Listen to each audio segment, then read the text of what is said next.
America's participation in the Korean police action, was already 2 years in when local San Francisco Bay Area youth gangs had their own war of sorts that made national notoriety in March of 1952. That was when, just after midnight on March 30th, as the annual Butcher's Ball dance party was winding down, that 19-year-old Robert Arthur Ranson shot down gang rival Norman Botello near the fountain just outside of the Civic Center auditorium where the dance was held.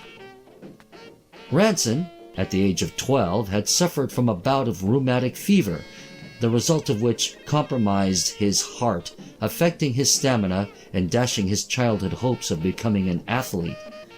Forced to trade in basketball shorts for a water bucket and handful of towels as a water boy on the basketball team, Ranson, to the dismay of his loving and hardworking parents, found the status that he was longing for by falling in with a gang of well-dressed teenage gangsters out of the Portola district. Racking up an impressive police record between the years 1950 to 1952, including burglary, assault, and car theft, the 6'3" Ranson, described by one San Francisco reporter present at his later trial as well-dressed and handsome, also took to carrying a .45 caliber pistol in a shoulder holster.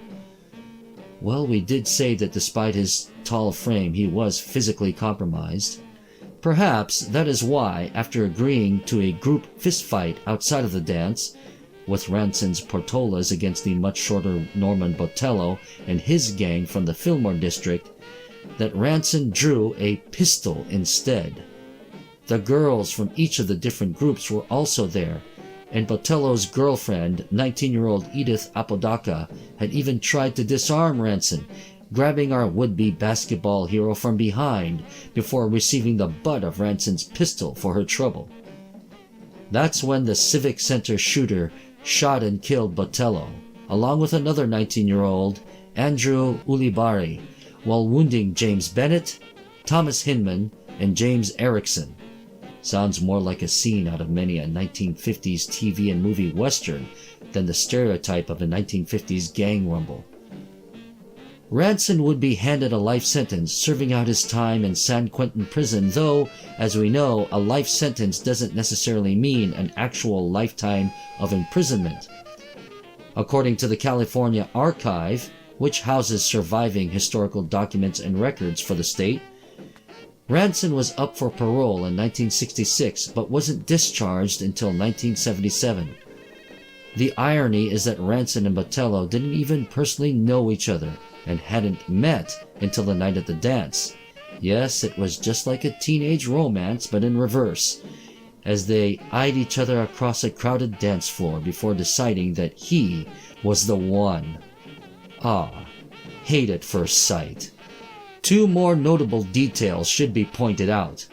First, according to a surviving witness contacted through the San Francisco Remembered Facebook group, who was a teenager in 1952 and was at that Butcher's Ball dance, when shots were heard outside, many of the girls who were inside the auditorium actually ran towards the sound of gunfire.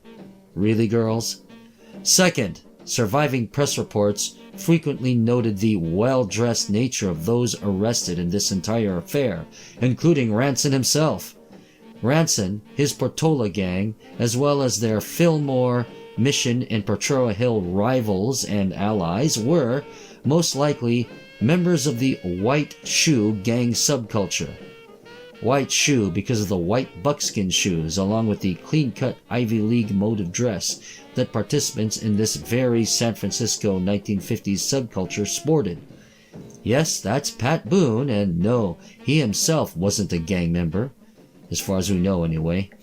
But these San Francisco white shoe gangs seem to favor the very same fashion sense that the singer of ballads like Love Letters in the Sand and notoriously laughable covers of Little Richard's and Fats Domino's rock and roll songs later popularized. Members of the white shoe subculture would make national headlines again in 1956, again just after a dance party, like this one on Halloween night of that year, as 4 members of a fashionably dressed group of boys decided to go on an after-dance party stabbing spree. Among their victims was 15-year-old John Alpaugh Jr., whose heart had been pierced by a switchblade knife. The innocent non-gang member actually survived, and yes, that's his understandably worried parents. The 4 boys were later arrested, and again, just like Ranson 4 years earlier, their impeccably dressed fashions at the time of their arrests were noted. Just like Ranson, they had long records, with the surviving documents provided by the California archives of 2 of them, Clement Anderson and Earl Hall, showing that as early as the age of 13, they had been arrested for possession of heroin. Whether or not they were well dressed as 13-year-old drug pushers is not noted, but the arrests of youthful offenders of San Francisco's white shoe subculture show that not all 1950s juvenile delinquents resembled the black leather jacket and blue jeans greaser stereotype. Speaking of the term greasers, when referring to 1950s gangs, that regional term, that was not used everywhere to describe 50s teen gangs, could actually be applied to our next example.